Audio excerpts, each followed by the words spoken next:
So the name of the talk is Oppenheimer and the Institute for Advanced Study.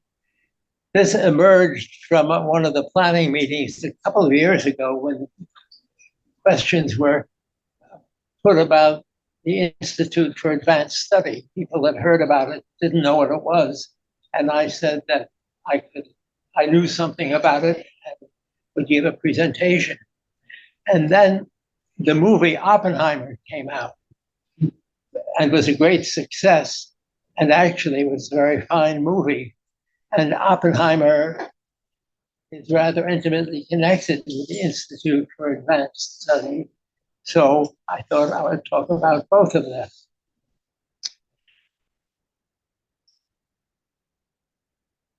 So I'm going to talk about the IAS, which is what the Institute for Advanced Study is known as.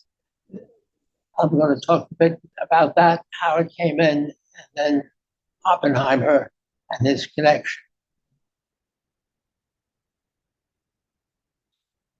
The genesis of the IAS, well, let me just say that IAS is sort of a magical location where the people of great intellect and creativity in the sciences and humanities of the world can come and study without interruption. These are generally professors who would much rather do their research than teach. So the IAS is a treasured institution. And where it came from was this: Bamberger's department store in Newark, New Jersey. And this is just about 1930 that it's shown here. The department store was run by the Bamberger family. And the IAS was endowed by that family. They were what I call compulsive philanthropists and wanted to retire then and wanted to do something important with all their money.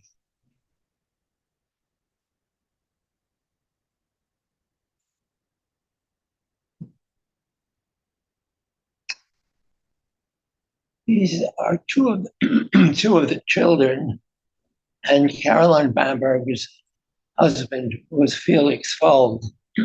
And these were the principals in founding the IAS.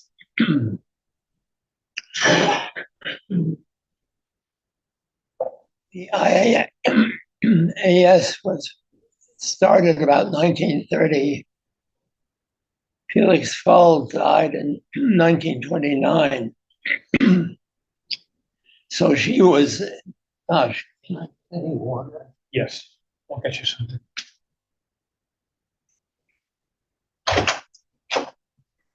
So she was a new widow at the time. And I think that has something to do with their decision to give up the department store and do something else. Now, two educational powerhouses were involved in this, and I will come back to them. But the first was Andrew Carnegie, who was widely admired because he had endowed libraries at small towns in the United States.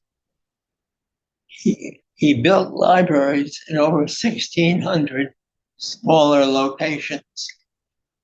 Maybe you've seen some of these libraries. They're not just insignificant buildings.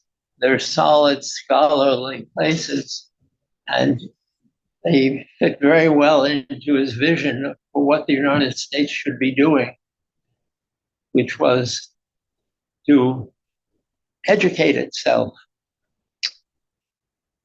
Carnegie came from Scotland about 1930. I'm sorry, about 1920. And worked and labored in a low-paying job. But in 1950,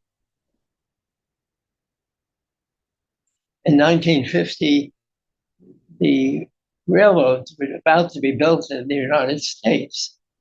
It turned out that Carnegie had a lot of knowledge of the Bessemer process from his work in Scotland. And starting from the bottom, in 5 years, he was a multimillionaire just because the Bessemer steel was needed. The United States was about to build the transcontinental railway, and the need for steel was huge. So he had a huge fortune and very rigid Scottish ideas about education. The public education in Scotland has always been at a very high level. And Carnegie thought the best way to achieve that level in the United States was by building libraries. By the way, he often tried to elevate the cultural atmosphere in the United States. He gave Carnegie Hall to New York City as a gift to the city. Abraham Flexner, we'll come back to briefly, but Carnegie started a foundation for learning, for improving the education in the United States. He was a very practical person, and after surveying many American teachers, he found out that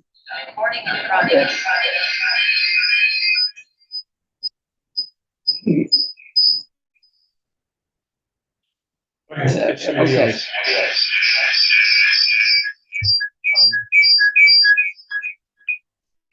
That's a little bit disconcerting. Steve, is somebody I'm not muted? It's over here. Okay. Please. Right, yeah. He's going out the hall. He's going to visit. Okay, thanks. We're all set. Go ahead. Carnegie founded TIAA-CREF, rather the Carnegie Foundation for Education, founded that. They'd studied what the problems were with American teachers. At the time, they were not guaranteed of any retirement income, and that disheartened many of them. So he started TIAA-CREF to assure a viable financial situation for academics. And most universities are involved with that. I know that my paychecks have been coming through TIAA-CREF since I started teaching. Anyway, Julia Bamberger wanted to do something important for education in her town. She had done lots of things. The Bambergers were already philanthropists. They gave the town a museum, a city museum for Newark. They endowed a couple of music schools there. They endowed a couple of athletic centers there and gardens for the city. And they were well known and very much liked. The Bamberger's department store was a city institution. And it was an institution because it was so useful to the people. The Bambergers were very clever in designing and developing the store. In the 1920s, there were big changes taking place in the United States. One was that automobiles were starting to come in. They were scarce at the beginning of the decade, plentiful at the end. And another thing which was developing at that time was radio. at the beginning of the decade, home radios did not exist. By the end, there were many radio stations and lots of people had radios. It was just growing. Hamburger's department store installed a parking lot for cars. It was the first major department store to provide parking for its patrons. It also hosted a major radio network, WOR. The headquarters were Hamburger's department store. The studios were available for people to look at while performances were going on. They also had a nice restaurant. So it was a social meeting place for the whole city. And it really made a difference in the quality of life at Newark. So Julia had rather high expectations for what she wanted to do. And what she proposed was that they use the total proceeds from the sale of the store to found a new university. This was about 1929 when they decided to do this, to sell the store. And they sold it to Macy's, which was the other department store in the city. They sold it to Macy's for cash. And 2 months later, for cash in return for all their stock. 2 months later, the stock market crashed. The value of the money had decreased by about factor of 10, but not the Bamberger's money. They became very, very wealthy on the instant. And that gave her the ambitions of starting a university. She knew many of the philanthropists in the area, discussing her ideas with them. They said if she wanted to start the university, the one person she should talk with was Abraham Flexner. Now, Flexner was an educationalist. Namely, he graduated from high school having studied Latin and Greek, and then went on to work to become a teacher. He taught the high school level for about 10 years at that point. So he was very well imbued with the problems of education that were there. He also knew the Carnegie Foundation for Education. And with them, he became the chair of a new study on education. It was called the Flexner Report. It was started in 1910 and finished in 1912. And it was a study of medical education in the United States. It was a terrible mess because the profession of medicine was really in its early stages of professionalism. That in many states, they left the accreditation of doctors up to individual cities. The different states didn't necessarily agree. And the standards for becoming an MD were in limbo. In fact, before the 19th century, you didn't really have that many regular doctors. You had healers. In every region had someone who knew how to patch people up. And they would sometimes take on apprentices who would become healers for the next town.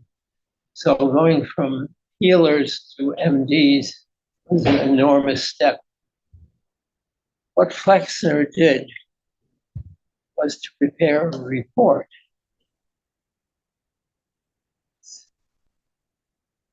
the Flexner report, which is a medical education in the United States and Canada. The Flexner committee was made up of 10 professors of medicine at medical schools, plus the secretary of the Carnegie Foundation. He chaired it. He was not a doctor, and that was by intention. They felt that this report was going to be controversial and that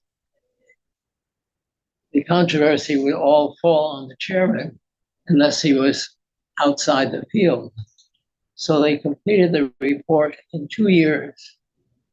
And what they found was that the education, I should say, they visited 1,500 schools and spent extended visits at each school. And the Flexner report is a summary of these findings.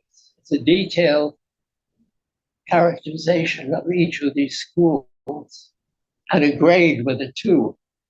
The grade went from very good to total rot. They didn't use the term total rot.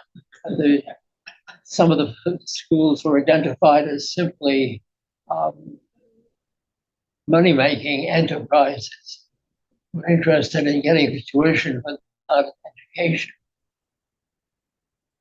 That within a few years, that had totally changed medical education in the United States.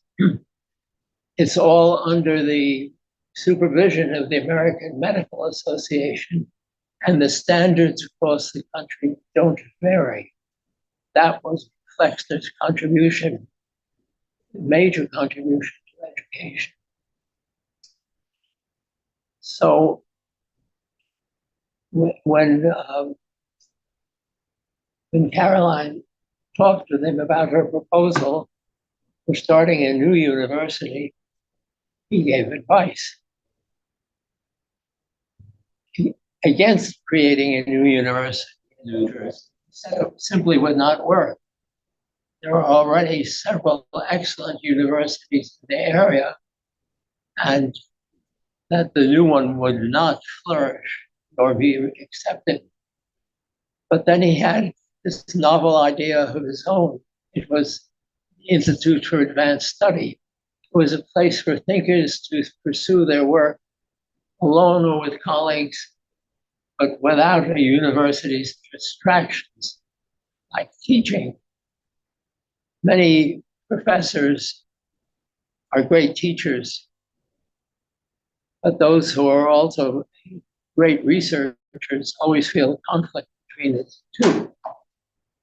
He suggested putting this operation, his new institution, close to Princeton University, because it would need a first-rate library. You can't simply have a first-rate library by giving it a big endowment. It takes years. Also, he had his own ideas about education. He thought that mathematics was the king of the subjects. So they sold the department store to Macy's in 1927 and set aside $10 million for the new institute. After discussions, it was decided that Flexner would be the ideal director. This is on the basis not only of the report, but he had taught himself in high school. After high school, he taught high school, and he started a new school of his own, Flexner School. And after about 10 years, he sold the school. It was very successful, and he sold it for a lot of money. He used that to go on to study at Harvard and to study the institutions in Europe. Anyway, as a new director, his first priority was to appoint a really distinguished mathematician to be the first professor and set the style at the Institute for Advanced Study. This was at a very opportune time because simultaneously with that, Einstein was visiting Caltech. Albert A. Michelson, was measuring the speed of sound, and when he retired, he was invited to Caltech by its president, Millikan, who had actually been Michelson's teacher. And this study of these three people is a wonderful study in character. Millikan is on the right. You can barely see the little gold watch chain across his vest. That is the emblem of a wealthy man. And he was a wealthy man by that point, and he was used to dealing with wealthy men.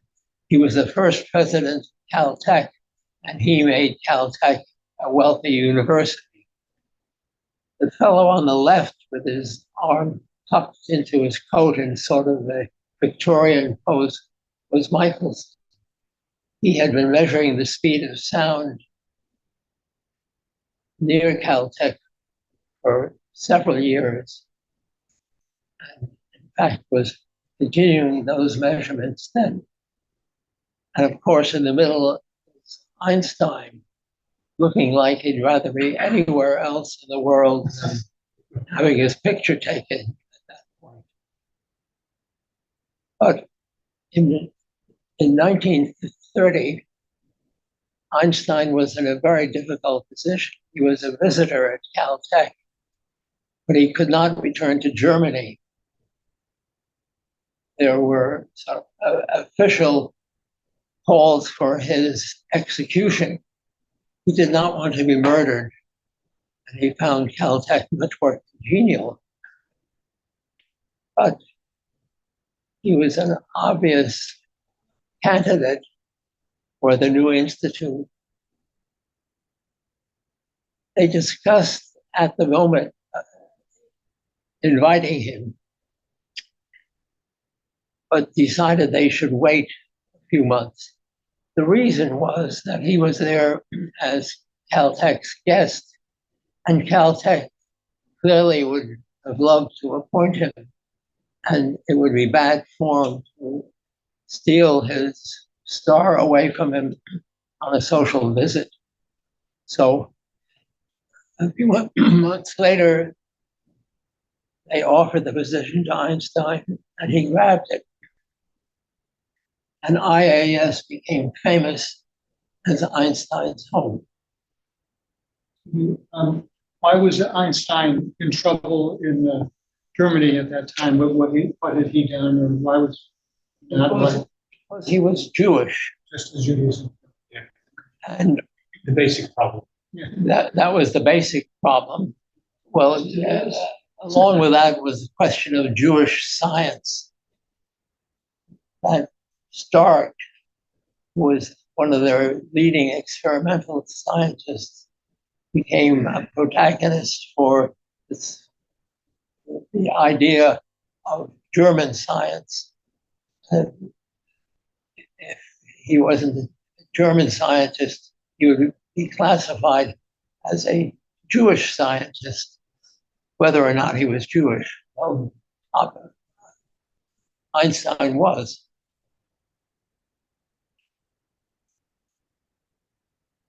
Okay. The IAS needed a director who understood exactly its goals. And that person, of course, would have been Abraham Flexner. He was the first director, and he directed it rather very well. The Institute grew from its beginnings. It didn't need to grow, it could have come apart. When you try to put a lot of experts together in a social institute, it can end up with a very bad atmosphere and the place exploding. And in fact, some of the arguments over the appointment of new people were very heated, but nonetheless, the Institute flourished. So he was the director for the first 9 years. Here are some of the first mathematicians. I know it's very difficult to read text on screen, but there's Einstein, Hermann Roth, von Neumann. Von Neumann was an unusual person at the Institute. He actually had an experimental program. He was building the first programmable modern computer. Veblen, distinguished mathematician, Gödel, who announced the incompleteness theorem, which was a very important thing. He proved that you could not set up a mathematical system with a finite number of elements which could prove that it was correct.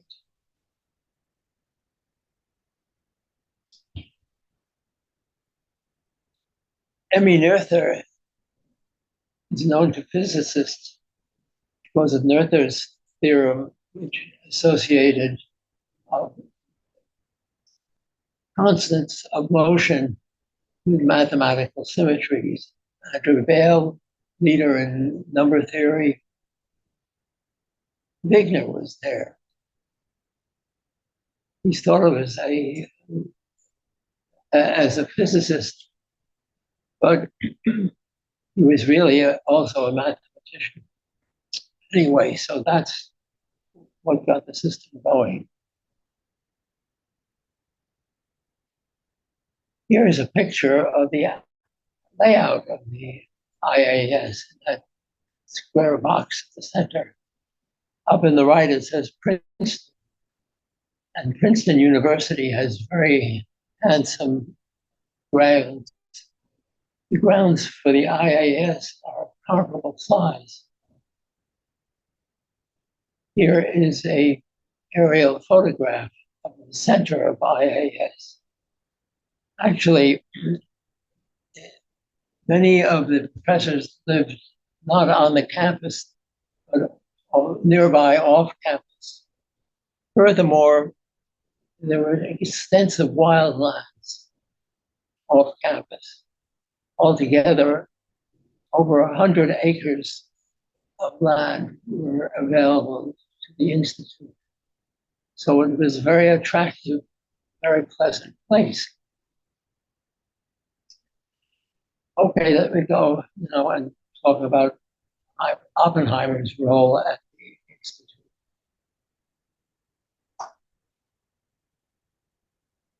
He became the director of the Institute. And under him, the theoretical physics grew with great distinction. I'll just read some of the names. Pauli spent time as a visitor at the Institute for a couple of years. Von Neumann was there. Oppenheimer himself was at the Institute from 1933 when he was appointed there to 1947. 1932 was the year of the hearings, which took away his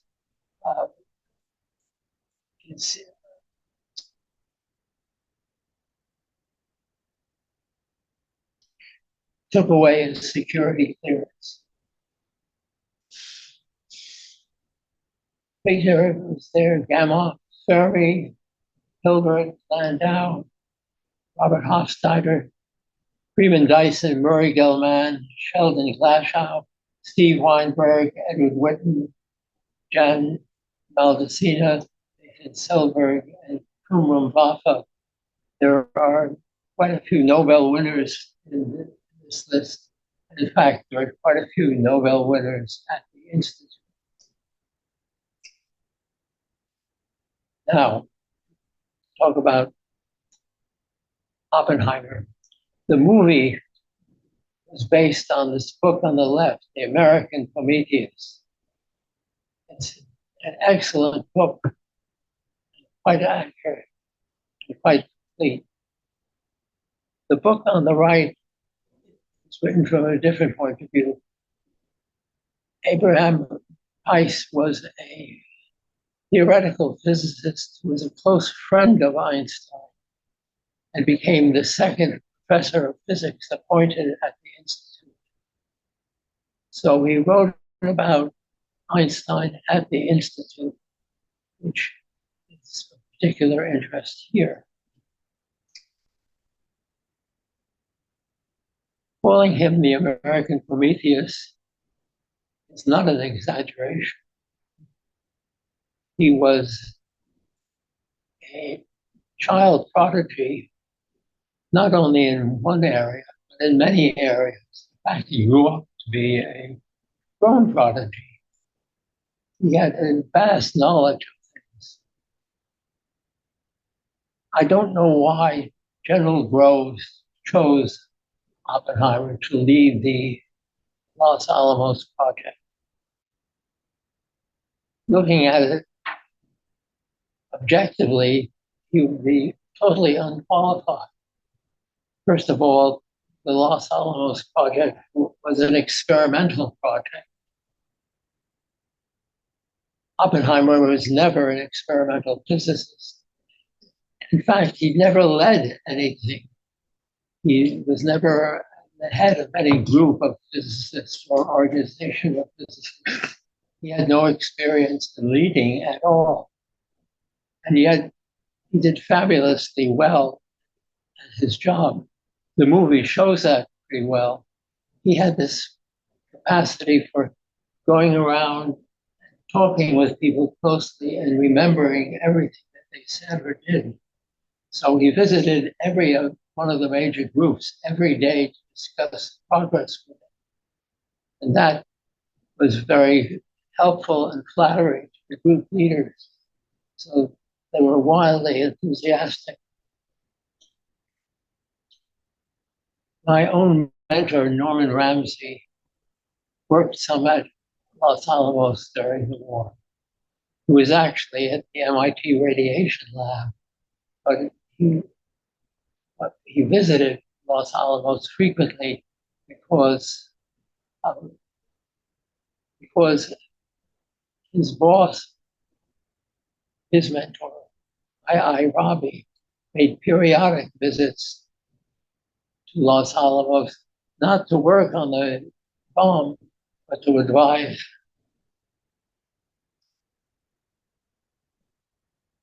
To advise Oppenheimer.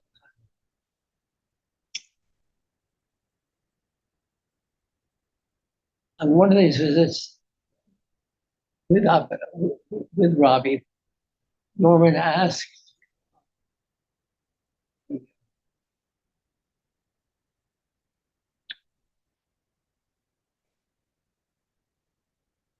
as you can see, I'm at a point in life where I have difficulty with names. You're doing fine. The man in charge of Los Alamos, the engineer. That's fine. Just move on with that. Okay, he had ultimate responsibility, and he told Norman that he chose Oppenheimer because Oppenheimer was the only person he could understand, the only physicist he could understand. When physicists came to talk with him, he could never follow the discussion. He said Oppenheimer was a genius at explaining things clearly and totally correctly. So he was an essential component of the leadership. Anyway, Oppenheimer is famous for his talk, his deliveries. He gave 3 lectures on the BBC shortly after the war on the nature of physics. And they are just beautiful to listen to, whether or not you understand physics. He had an eloquent turn of things. He had a very powerful voice. He was admirable in a subject for which he had never had any training at all.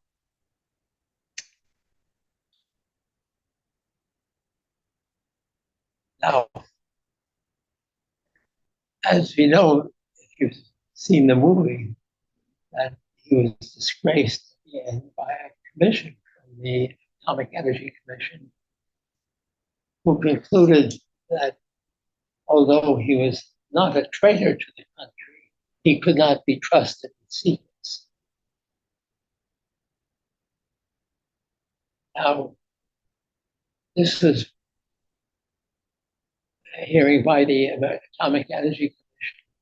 Oppenheimer was appointed to the Atomic Energy Commission in 1947.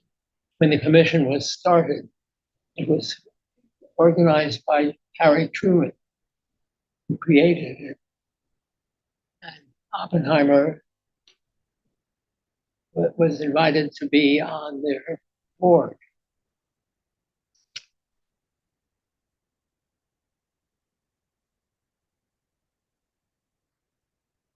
It's ironic because he was imported,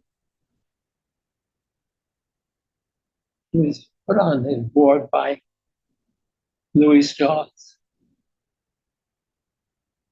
who was the person who really destroyed the reputation of Oppenheimer. The reason that came about was that Strauss was a very successful businessman, very pompous.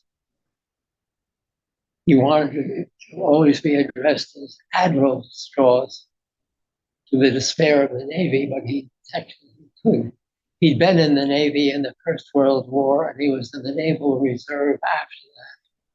Using that as a handle, he got appointed as an admiral. And he always insisted by being addressed as Admiral Strauss. And if you said Admiral Strauss, you hit the ceiling. He was, well, most physicists have a very low opinion of him.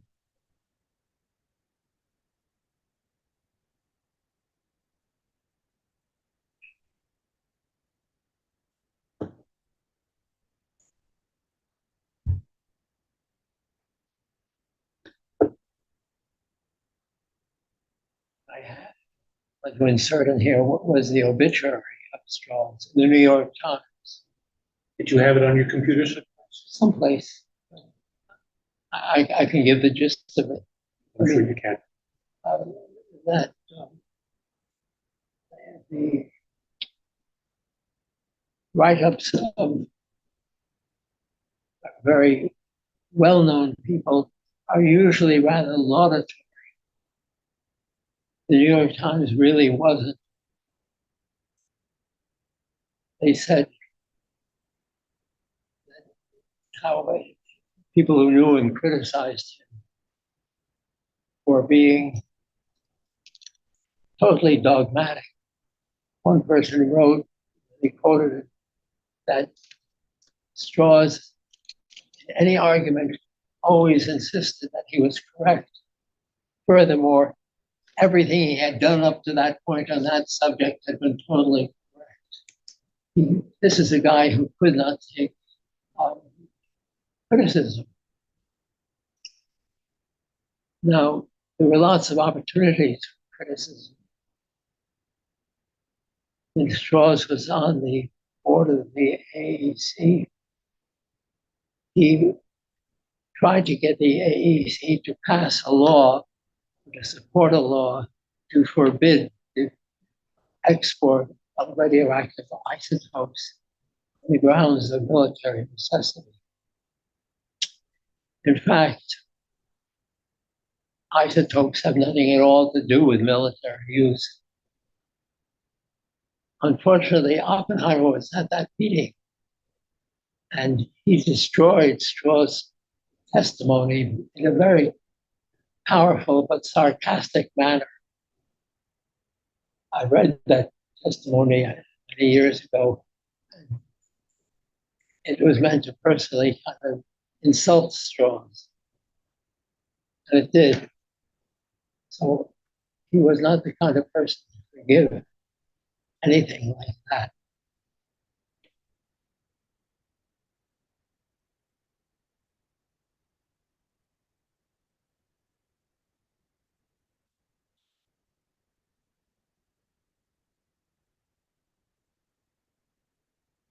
The last slide.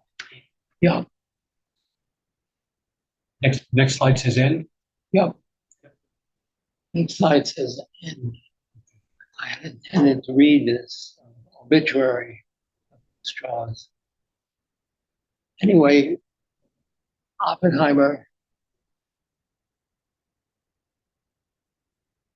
was restored to the committee in the Eisenhower administration, and he was given his security clearance back. But then the question is, what was Oppenheimer to do at that point? Well, he already had a job. He was on the board of the Atomic Energy Commission. And that gave him a job. And then he was offered the job of director of the Institute for Advanced Study. And if there's any place where Oppenheimer flourished, it's there. He just loved intellectuals. He could talk with any intellectual, apparently, on any subject with intelligence and pleasure to both people. So he became the director, and the Institute flourished. Oppenheimer aged and then finally gave up in 1947. He stepped down after 19 years as the director of the Institute. And a couple of years later, he just died of natural causes.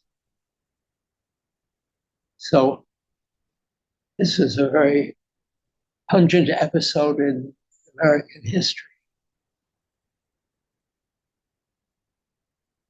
There was a lot of damage done to Oppenheimer by leading this institute successfully for 19 years. He made great contributions to the country. Not to mention the development of the atomic bomb. But as he realized, the atomic bomb was it was a Faustian agreement that made it. He was given the gift of unlimited knowledge and punished with the knowledge that this was a terrible thing that he had over supervised. He had no choice there.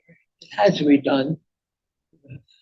The fear that Germany would have it was very real. It motivated everyone in Los Alamos to work like mad. It only took 2 years to develop the atomic bomb, to develop and use the atomic bomb. From the time the Los Alamos was first, they broke first ground. I mean, that's an incredible feat. He pulled it off. But like everyone, he was very much concerned about what would become of how it would be used. Robbie, one big problem was who was going to supervise, be responsible for that. Robbie spent several years then hammering away to get civilian control, and eventually that occurred. Control was given to the Atomic Energy Commission, which has military representatives on it, but is a civilian institution. Nonetheless, we're living with that right now, with that threat. The threat isn't the threat of someone setting off an atomic bomb. It's the threat of someone setting off a nuclear bomb. A bomb 100 times to 1,000 times more powerful than the atomic bomb. Oppenheimer opposed that development on many grounds, but the most telling ground was that you could not use such a bomb in any realistic portrayal of a hostile situation. You kill not all the enemy, or just the enemy, you're killing yourself too. And in fact, many of the people who witnessed the first demonstration of the hydrogen bomb later came down with cancer. Delayed 10 years. And you want to take a break and let some people ask questions? Yeah, I think this would be a good time to stop. Why don't we just open it up, and I'm sure we can discuss among ourselves or ask Dan things that we had questions about. Go ahead, Alan. Yes, in the list of mathematicians and physicists at the IAS, I didn't see a single woman. Could you speak to that, please?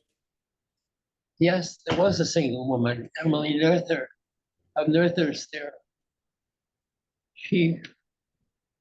That's a very important advance that was made by a woman. So, but in fact, they don't discriminate.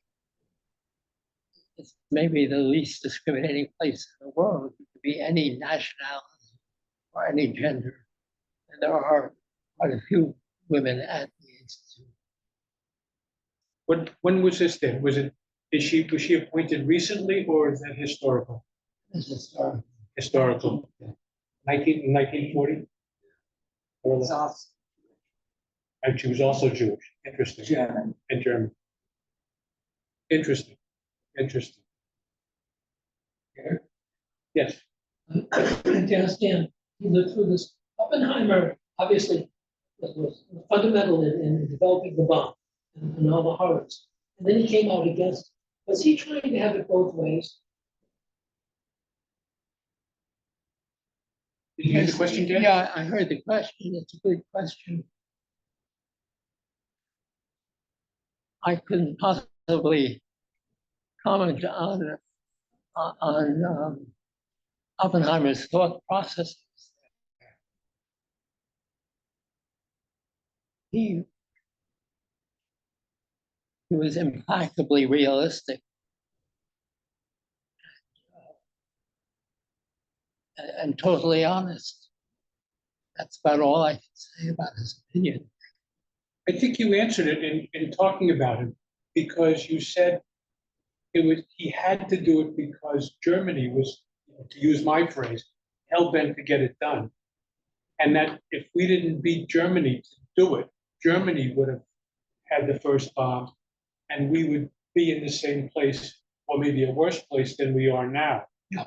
If that's possible. So, I think the deterrence of having someone else in control of this terrible weapon, if you will, was very important to him, not to have Germany have the bomb.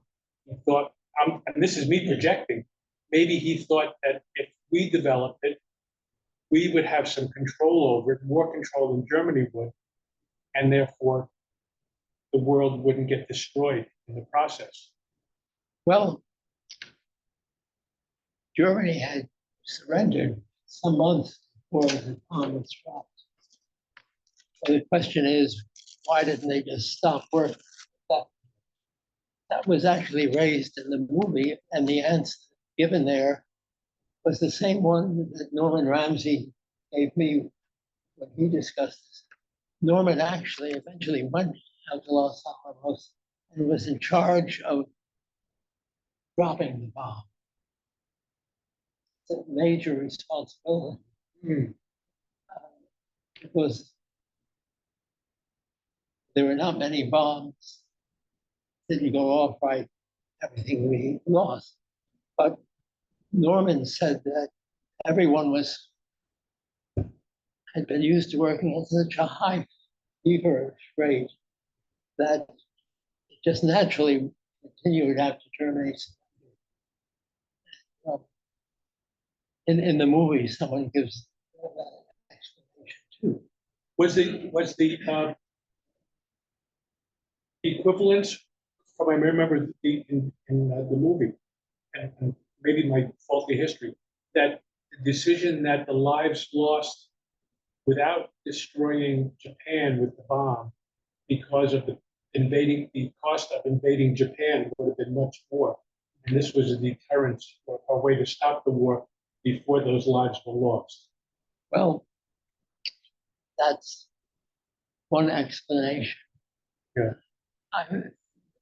Apparently, there's recently been a book written on what was going on at the point that Truman was very much concerned that Russia would enter the war and then take over all the Japanese territories because it was essential that Russia be excluded from the war.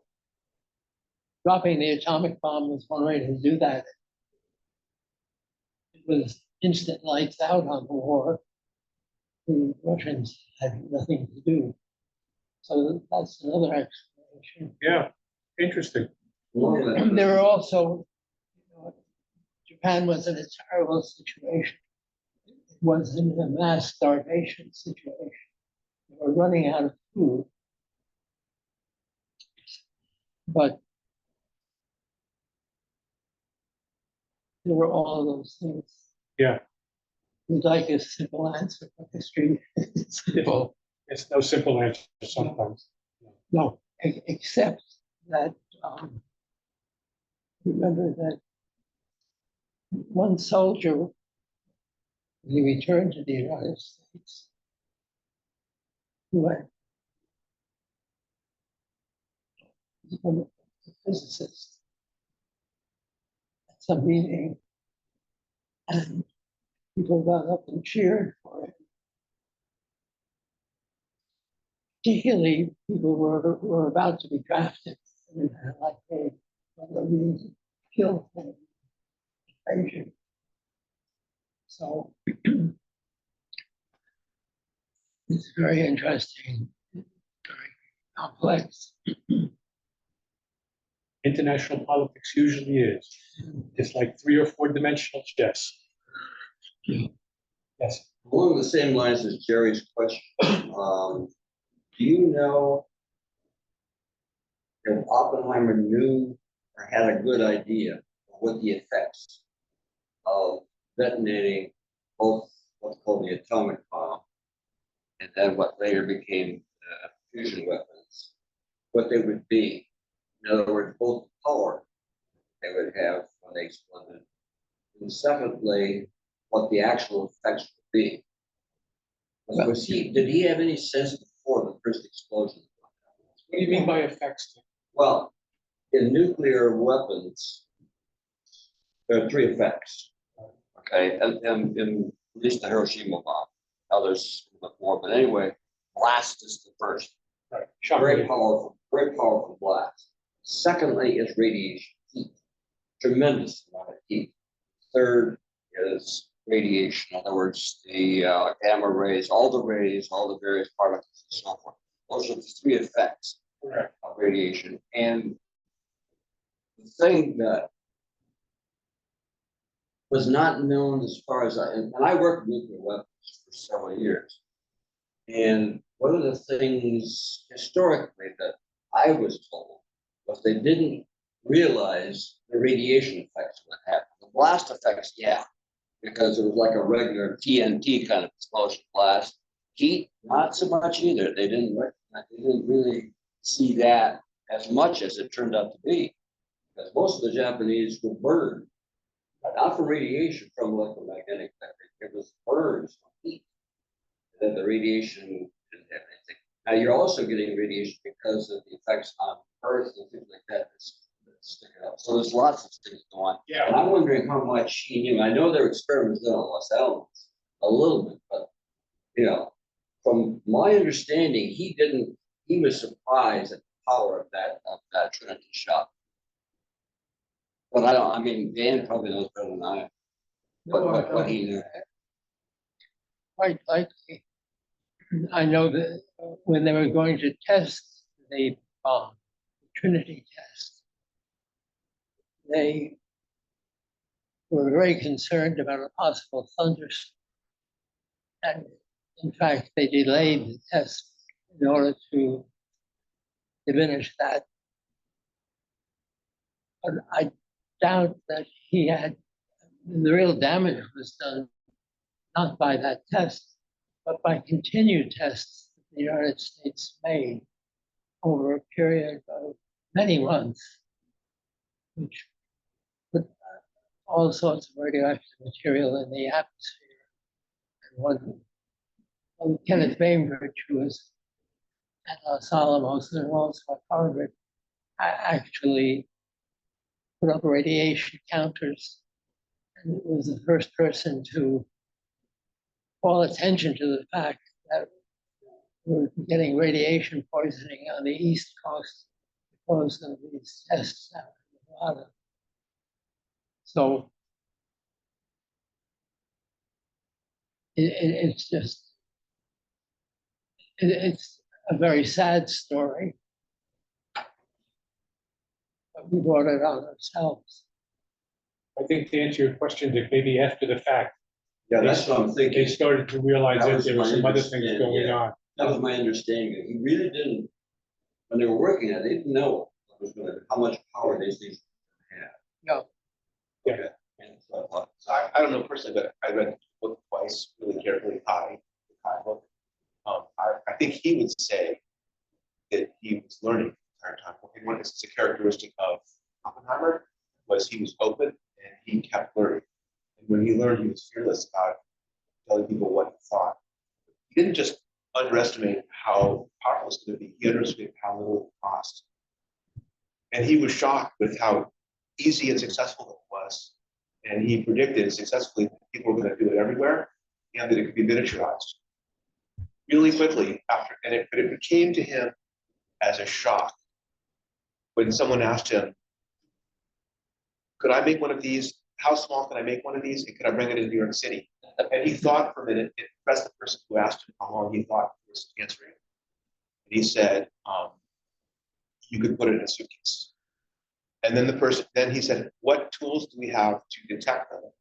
And he thought again really hard and said, a screwdriver. Because you have to open up every box that goes in and out of New York City. And that exchange, I think after that exchange, he became very concerned that you couldn't defend yourself against this weapon. And he told the truth. Absolutely. The communists recognized that as the story of these two communist ministers talking. One says, now we have the bomb, we can send it to Washington, D.C. and blow up all of America. And put it in a suitcase and send it to Washington, D.C. and blow up all of America. That was just, that's wonderful, comrade, that we have the bomb, but where will we get a suitcase? Exactly. That's terrific. Actually, there's more to that. Are there any questions for anybody online?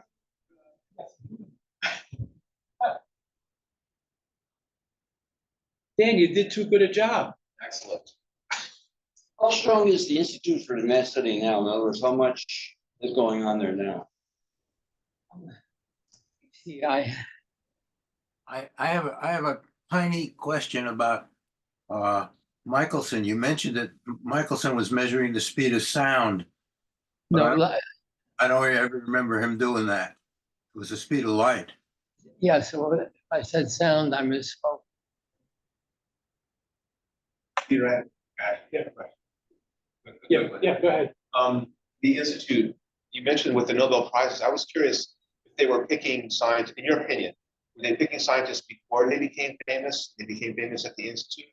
Or were they harvesting scientists who became well-known from their work in other places? I mean, like a I do chicken have egg a, thing. Yeah. Yeah. I do have That's what I wanted to a list of, You have to get the long list of the people who were there, right? well, this is a list of awards people got. For instance, the Fields Medal, which is the highest Nobel Prize in mathematics. There were a number of them awarded. From IAS. Yeah. So, but the IAS people, they tend to be mature. They do take younger members too. So they tend to have very well established themselves before they go. Yeah, the young people are people who get postdocs in their teens, right? Yeah, that's right. Those kind of people you want to get someplace in a hurry. Corral them. Yeah. Any other questions? Anything else that people have? I just wonder if you have any comment about the second bomb that was used in Hiroshima. There was a lot of controversy about that. That it may have occurred too early, or was it necessary, it killed more people. It's a long-standing controversy. I think it was brought up in the movie asked, too. Yeah. I asked Norman particularly about that. And he said the problem was that if they announced they were going to drop another bomb and the other bomb didn't work, then Japanese would know that we have no more. The only way to convince them that the bomb was a threat was to drop that in Nagasaki. Well, what can one say? Not very much. It's just, Not really. it was Pandora's box from the beginning. Yeah.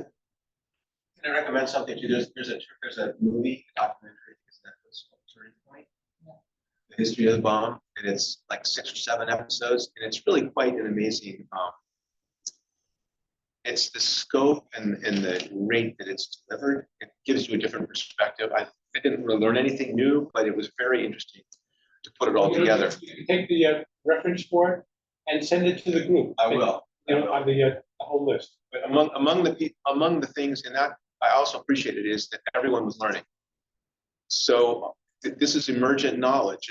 The knowledge is being created by the systems that are driving this. And among the people who was learning was Truman.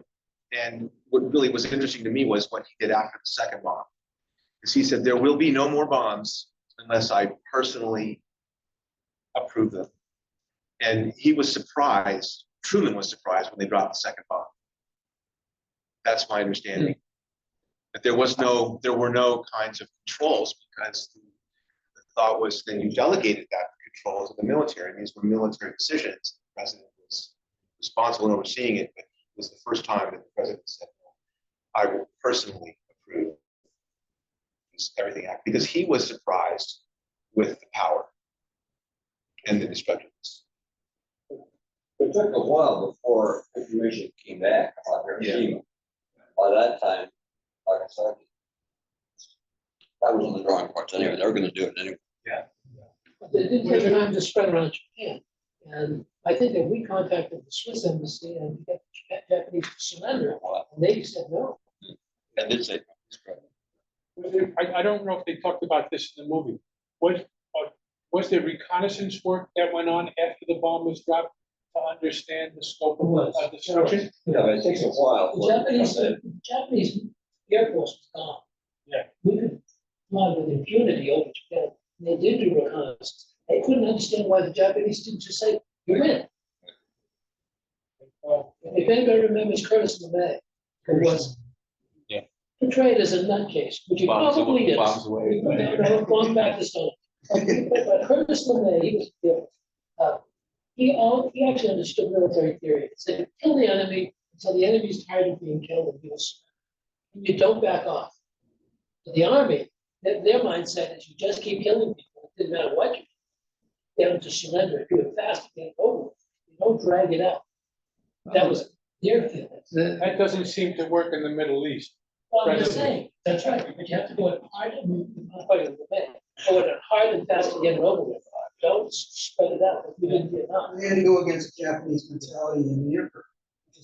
The emperor finally ended. The emperor was a major So factor. he said, it's over, Right. never gonna finish it. Now, every military on both sides always says, we will never surrender until they surrender. That's right. So the fact that somebody says we will never surrender doesn't have a lot of. And thank you very much. It was wonderful. pleasure. It's always good to see you. He's terrific. It was terrific. What a character. It was like a- Yeah, it's good. It's a good job, Dan. You know, you had the most Wait, hang on, Dave. explosive subject in the group. David, just repeat what you said because we couldn't hear you here. Oh, I said he did a good job, and he's had the most explosive topic in the whole group for all these years. Well said.